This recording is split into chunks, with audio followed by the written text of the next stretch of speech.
Saudara-saudara, di pagi yang indah ini kita sebelum membaca firman Tuhan untuk bekal hidup kita, untuk menyegarkan hidup kita, kita berdoa sejenak.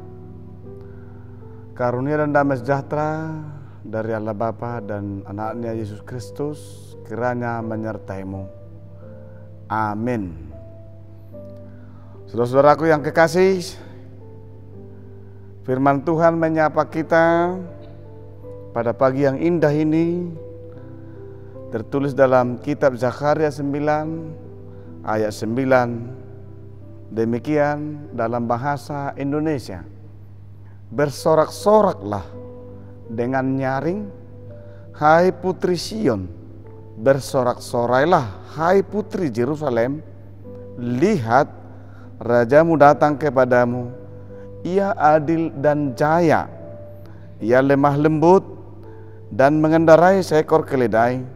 Seekor keledai beban yang muda. Bahasa Batak. Maria ia situ maho ale borusion. Marodo puluk maho ale beru Jerusalem. Idama naroma rajam tumopot ho partigor ibana.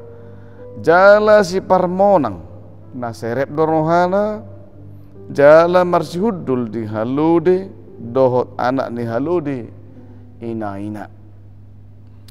Saudara-saudara, kitab ini mengajak kita bersorak-sorai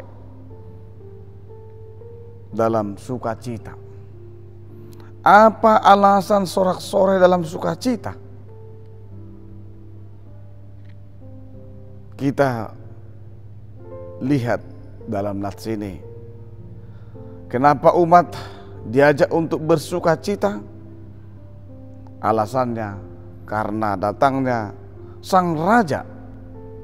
Sang raja yang membawa kerendahan hati. Itu alasan yang utama. Karena biasanya mereka menerima kedatangan sang raja dengan kereta kuda, dengan yang disebut juga dengan peperangan dan lain segala macam yang dilengkapi alat-alat perang. Tetapi sang raja yang datang dalam nats ini, dia mengendarai seekor keledai muda. Berarti menunjukkan kelemah lembutan dan rendah hati. Perubahan ini sungguh luar biasa. Sang raja lah tidak lagi membawa senjata yang melukai atau mematikan itu. Tetapi sang raja membawa perubahan, kelemah lembutan. Karena lawan kekerasan adalah kelemah lembutan. Kita baca sejenak latar belakang nats ini. Walaupun bangsa Israel yang berserak, yang telah dihadang oleh berbagai musuh, mesti mereka punya pengharapan dalam sorak-sorai. Karena janji Allah yang tetap abadi sampai selama-lamanya memulihkan mereka dengan berkat yang ganda. Walaupun juga mereka mengalami penderitaan, walaupun kota yang hancur, walaupun rumah yang hancur, bahkan saudara-saudaranya berporak-poranda, tapi mereka diajak bersukacita dalam sorak-sorai itu. Perlu kita telusuri sejenak. Di sana ada 2 kali kata bersorak-soraklah. Bersorak-soraklah. Artian yang pertama itu harapan mereka supaya sukacita senantiasa ada dalam hidup mereka. Perbedaannya dengan sorak-sorai, dalam bahasa Ibrani disebutkan bahwa dalam sorak-sorai sudah ada semboyan. Apa dan bagaimanapun mereka, wataknya, tingkah lakunya sudah sukacita. Kalau yang pertama bersorak-sorai, ajakan pertama itu hanya pengumuman belaka. Bersorak-sorailah hanya didengar oleh telinga, tetapi sorak-sorai kedua sudah masuk ke hatinya, sudah menjadi mental mereka bersukacita, sudah alasan dari kehidupan mereka bersukacita. Jadi bangsa yang terpuruk tadi, Zakaria mengajak supaya mereka disemangati dengan kegembiraan dan sukacita. Alasan ini juga sangat kuat karena mulai dari ayat 1 sampai ayat 7 disebutkan, Bapak Ibu Saudara-saudara, sorak-sorai mereka tidak langsung berperang melawan musuh, tetapi Tuhan memakai bangsa di sekitarnya untuk melawan musuh-musuh mereka. Ada dikatakan kota Damsyik, Syria, negara Tirus, Sidon, negara Filistin yang telah dilengkapi oleh peperangan, dilengkapi alat strategi militer, ternyata mereka dihancurkan oleh Raja Yunani yaitu Alexander. Dengan kesempatan itulah umat Tuhan diajak bersukacita.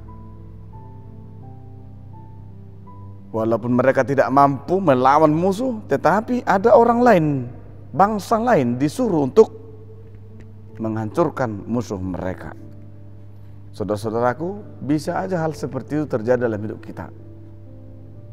Kita ada musuh, tetapi ada yang lain disuruh Tuhan untuk melawan musuh kita. Tidak harus kita yang berperang, tetapi ada hal yang lain disuruh untuk melawan musuh kita. Saudara-saudaraku, di penghujung tahun ini banyak sekali tantangan, penderitaan yang kita alami.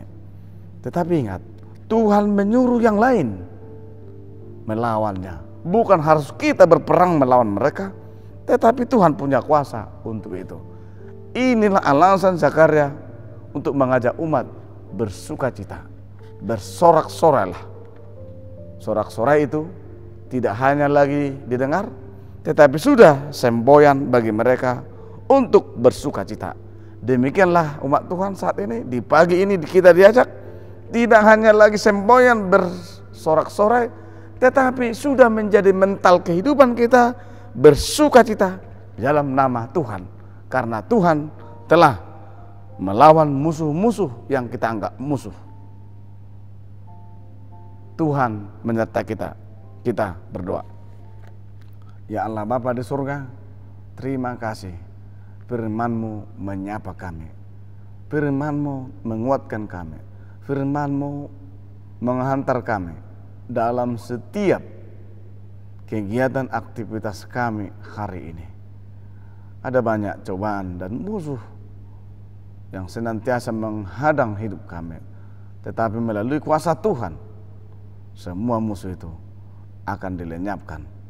Kami tetap dalam bersukacita menantikan Mesias yang rendah hati, penuh kelemah lembutan.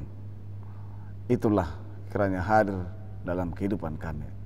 Serta kami ya Bapa, seluruh jemaat-Mu yang berada di kota ini atau yang jauh dari kami karena pekerjaan ataupun karena memperoleh kesembuhan karena mereka dirawat di luar kota. Mari Tuhan sembuhkan, pulihkan mereka.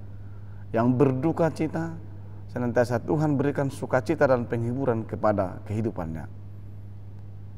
Jadi kehendak-Mu dalam Yesus Tuhan dan Juru Selamat kami, karunia dan damai sejahtera menyertai-Mu sekalian dalam Yesus Tuhan kami. Amin.